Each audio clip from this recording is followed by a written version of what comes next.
Hello, I'm Cheryl Jacobs, and welcome to our Kids Party Characters podcast. Make sure you subscribe below. And today we are going to talk about the practical guide to baby proofing your home. Anyone who's been around a baby for more than 30 seconds knows that the task of keeping an eye on the little one from the time she learns to crawl is a full-time job.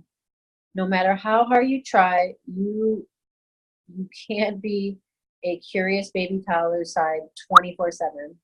Truth is, you wouldn't even want to if you could. Baby needs to explore and develop her independence at an early age without you hovering over her. And a few bumps and bruises along the way are just the natural consequences of childhood. Unfortunately, childhood injuries often go further than what can be remedied by a doctor mom with a band-aid and a hug. In a study conducted by CDC from 2000 to 2006, it was estimated that 9.2 million children in a year went to the emergency room for unintentional injuries. Fortunately, with a little awareness and a lot of preparation, most of these visits can be eliminated. And it's never too early to start baby-proofing your home. Once a baby can crawl, your home becomes a playground for exploration with multiple dangers literally lurking around every corner. What's the best way to tackle these inherently unsafe environment you have for your child trapped in is much of his life? Bet you never thought of your home like that, huh? And no worries. It will take some work, but your home can be a safe place for baby. Baby Proofing 101. Let's start the baby proofing process with a few major threats that are seen in some, if not most, of the rooms in your house. Electrical outlets. One of the biggest dangers and easiest to fix is the electrical outlets that are everywhere, especially in newer homes. The outlet covers are cheap and easy to install. The good and bad thing about outlet covers is that they're hard for the little children to pull out. Yay for baby, but not so great for mom and dad who actually need to use those outlets. The temptation is not to stick the cover back on because you're going to use it again soon or it's too hard to get out. It's great, but it must be resisted. This one is especially close to my heart because I once saw my grandson who was heading toward the electrical outlet with a fork. Thank God I was able to stop him, but the realization could have been seconds of death or serious injuries that, were pretty scary at the time. Also being conscious of making sure that nothing's plugged in is close to any water. Accidents can happen in a split second, and you're not always right in front of the corner to prevent them. Falls from stairs, high places, and furniture. Injuries due to falls are the leading cause of non-fatal injuries, according to the CDC study. Stairs are the most obvious culprit here. But there are so many fun and cute things to spend your money on when it comes to baby. Resist the urge to go cheap on boring old baby gates.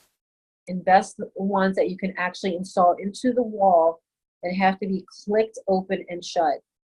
This ensures that there's no way baby can push them over or take a nosedive into the steps. Next, go through each room. Get down to the baby's level and make sure that there's no way that he can crawl from one item into a room that is end up like on the top of a dresser or a counter. This will require you to look into each room in a whole new way, but if you don't, baby will quickly figure it out and show you. Rearrange the furniture to avoid potential climbing hazards. Another danger that comes with falls is baby hitting his head on sharp edges of a table or a fireplace. You may just want to put away some of those more decorative tables you have around the house until the baby is older. For necessities and things like fireplace that just won't move, you can purchase padded bumpers to go around the edges that aren't so soft. And finally, a risk that is often overlooked is not that the baby will fall, but that the furniture will fall on the baby. Media reports on a TV crushing a child to death. A similar tragedy highlights a serious of this risk, no matter how rare it may be. Children use bookcases, shelves, and dressers to pull up on when they're learning to stand or walk. Even heavy pieces can be pulled off balance and fall. Most pieces of baby furniture come with fasteners that allow you to anchor the furniture to the wall.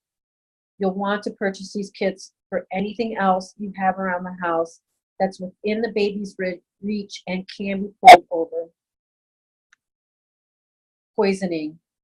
The most common sources of poisoning for your baby are household cleaner and medications.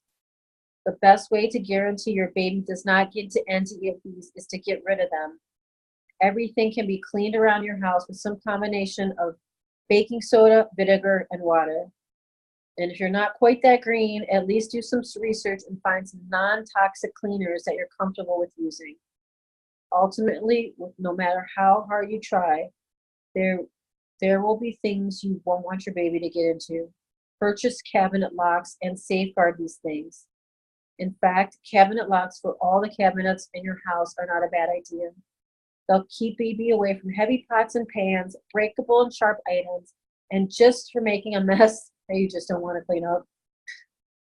Babies love to explore, so it's a good idea to keep one cabinet accessible where she can pull out the plastic dishes and other safe items to explore. As for medications, while it's convenient to leave them on the counter so you won't forget to take them, it's crucial that they're placed in a spot that the baby cannot reach or climb to get them. Behind a childlike cabinet is the best place for all medications, prescriptions, and anything over the counter. Now it's also a good time to clean out all the old medications that are expired, or if you simply don't use them, to cut down on the risk as much as possible. Also be aware of carrying medications in your purse. Maybe because it's so often you as an extension of you, baby are very attracted to your purse, and don't count on the child-proof cap for keeping the medications from your child. They find a way. Choking. Once your baby learns to crawl, she's going to start putting everything in her mouth. While it is developmentally appropriate, it's also very scary. What constitutes a choking hazard for babies? Basically everything they can fit in their mouth. Fortunately, the gag reflex keeps most choking from happening, but you won't be able to take any chances because the risk of death is so great when a child chokes.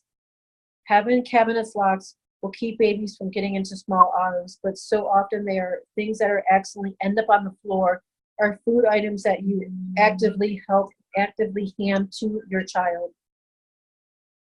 Here are some of the best practices to prevent choking. Make sure your child is always seated when eating. Cut up all foods such as grapes, small tomatoes, or anything that has a round. Pay attention to hot dogs. They are one of the leading choking hazards for your young children. Keep your floors clean.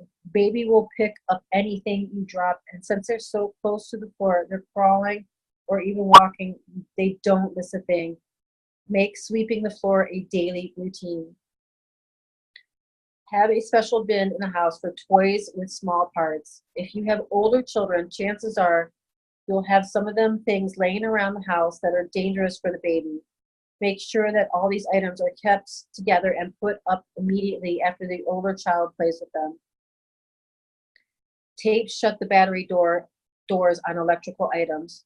Reported incidents show that both batteries and magnets are commonly involved in choking incidents. Make sure these items are kept high up in a special place so that only you can access. Get infant CPR trained. If baby is choking, the only thing worse is not knowing what to do about it. No matter how careful you are, babies seem to find that one item that slipped through the cracks. Take an afternoon to go through CPR training is more than worth it when it means you could be saving your child's life. How to go about baby-proofing your house. It's really impossible to cover every single item in your house that might be a danger, so don't overstress about it. If you keep a close eye on your baby, he'll alert you of some of the dangers you'll never have thought of, and you can correct those early on in his activities and makes you aware of them. After covering the 4 hazards listed above, it's best to go into the room again, getting down the baby's level and see if anything jumps out as potential hazard. Another good step is to visit a large baby store such as Bye Bye Baby and browse the babyproofing aisles. They have gadgets for every hazard in your house, and you may get some new ideas from just looking at what was offered. And once you're done babyproofing, we'll be ready to book your first party at kidspartycharacters.com. Your child is never too young to experience the excitement of having her favorite character as her special party guest. At kidspartycharacters.com, we have over 200 characters to choose from, as well as packages that include face painting, cotton candy, balloon twisting. When baby is at least 3 and balloons are no longer a choking hazard. To learn more about our magical parties and keep up with the latest in happy and healthy parenting strategies, join us at facebook.com/kidspartycharactersny. Again, I'm Cheryl Jacobs. Thank you for listening to our Kids Party Characters podcast. Make sure you subscribe below.